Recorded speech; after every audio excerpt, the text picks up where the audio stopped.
Yo, what's good, Josh? Your boy J Suave. I'm the host of J Suave TV. For some reason, you peeped some blue around my lips.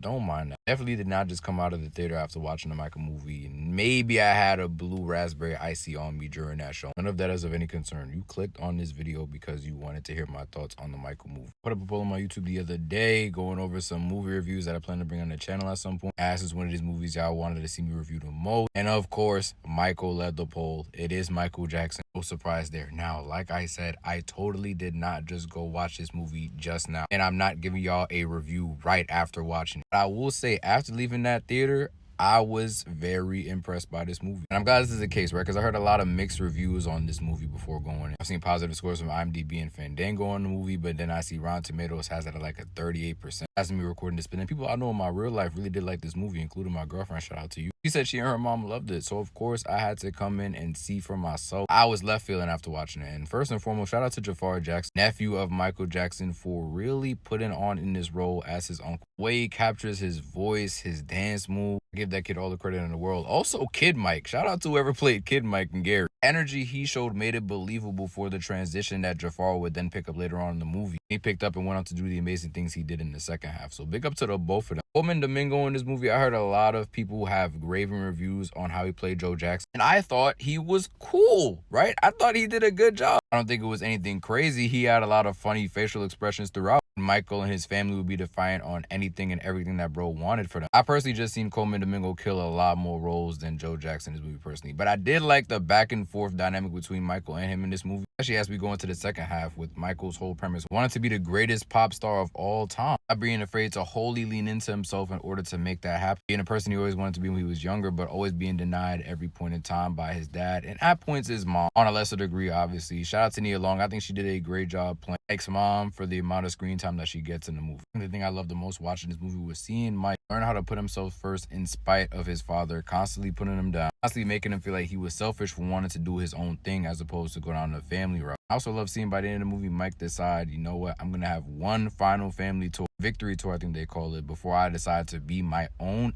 F. Everything my dad said, his word is not mine. I'm telling y'all live on stage, this is our farewell tour. There were times in the movie where Joe is telling Mike and his brothers what they go do, and Mike would just storm out. He would ask their head of security, Bill Bray, to just drive around where he would confide in him about all the BS that Joe was trying to spin him and his family on. Which is another relationship that I love seeing expanded on, considering Michael Jackson's relationship to Bill Bray in real life. I consider him a secondary father to him. Look forward to seeing how this relationship is expanded, considering we are more than likely going to get another movie based on how this movie ended, which I'm sure we'll get into a lot more of the allegations that a lot of y'all who dislike this movie could not wait to see happen in this one. Before I get into minor grabs, I do want to just continue to praise Michael in this movie real quick. My son was really a connector. Like, he had the Crips and Bloods coming together, promote peace and harmony, and they do just that. And both groups is asking for his autograph as soon as he walks in. And that's just another thing that Jaafar does so well in this movie. And Lil Mike, gotta give credit to Lil Mike too. Just be that beacon of awe. When you see them on stage, they just electrify every setting that they're in. Whether it's the dance moves they're hitting, the music, it don't matter. Just in casual conversation, you see how many people just gravitate towards Michael Jackson in this movie. I think if the movie does nothing else, it just reminds us how big of a pop star this man was that early on in his career. I think it also shows us how much work that he wanted to put in to establish himself as his own man, to fulfill the dreams that he had for himself. Constantly pushing the envelope. You dropped the Thriller album. That was great. I want my songs constantly played on MTV, and I'm gonna make it happen by any means. Having a damn zoo at his crib and the animals just feeling his aura, not attacking any one of his family members. He's telling his sister Latoya, oh, my snake is hungry, by the way. You might want to just figure that one out. Even after leaving the room, the snake knows better. It knows Mike's aura. It's not finna bite his sister and eat her. Remember that chimpanzee, bro. Like, he was just doing anything. I think that's what this movie is highlighting, is the growth of him from a young boy to the man that he becomes by the end of it. Because even with the nose surgery, like, some could say that that was his own decision, and that's debatable. Because I do remember earlier on in the movie, Joe made a comment about his nose. And I think it leans more on that being the reason why he got the nose surgery. Maybe it could have been a sign of growth as well, him becoming his own man and making that decision for himself. I think the movie had a goal of showing the growth of young Mike to Mike where he is by the end of the movie. And I think it succeeded in that with flying colors, but not without the assist of people like Bill Bray in his life, Gary Gordy, played by Lorenz Tate, his mother, his brothers, his sister, etc. All these entities enabled him to finally stand up to Joe by the end of the movie in a way where the whole world knows this is my decision and I'm standing on it. F what my dad said. Now, like I said, I totally did not go to watch this movie right after getting off work, and I totally did not maybe fall asleep for like 5 minutes out of this 2 hour and 10-minute movie. Leave me alone. I don't know if there was a conversation that Michael had with his brothers before making that decision on stage. call this their farewell tour. It seemed like a lot of them were surprised by this, not necessarily upset, but I do wish that there were more in confidence conversations that Michael had with his brother about how he was feeling about how Joe did them. It was dictating their lives, right? Like his mom tells Michael in the movie that even if you decide to do a solo thing, your brothers will figure it out, and that's true. How do they feel about everything going on in the back, right? Like it's not just you going up against Joe. I know the movie's named Michael, but I think that they could have did a better job of showing Michael's relationship with his brother later on in his life as they did with other characters in Michael's life. Really my biggest gripe in the movie though. I don't really have that much bad to say about it. I thought it was a very fun watch. I loved the music selections throughout. I was really in there dancing in my reclined seat, so you know it was a vibe. I have seen complaints from some of Michael's family on how the movie ended up coming out, specifically from Paris Jackson, who said she absolutely despised the movie. Maybe this is not the most accurate telling of Michael Jackson's life. Right? Ultimately, I don't know Michael Jackson personally, neither do you watching this movie. So I think it's okay to enjoy this one, right? Especially because it's more than likely confirmed that we will be getting a follow-up movie to Michael at some point in the future. Paris even mentions the fact that a lot of fans will probably like the movie. For y'all who are waiting for the allegations to be addressed in the movie, that's your biggest gripe. If that's why you are a part of that 38% on Rotten Tomatoes, brother, we're bound to get a sequel after this movie. Did you not stay for the beginning of the end credits? Overall, I really wasn't mad at this heartfelt movie, depicting the life of the greatest pop star we've ever laid eyes on, showing him go through some of his early ups and downs, also showing him overcome every one of them, leading him to become the icon that he is today. Overall, after watching, I'd give the movie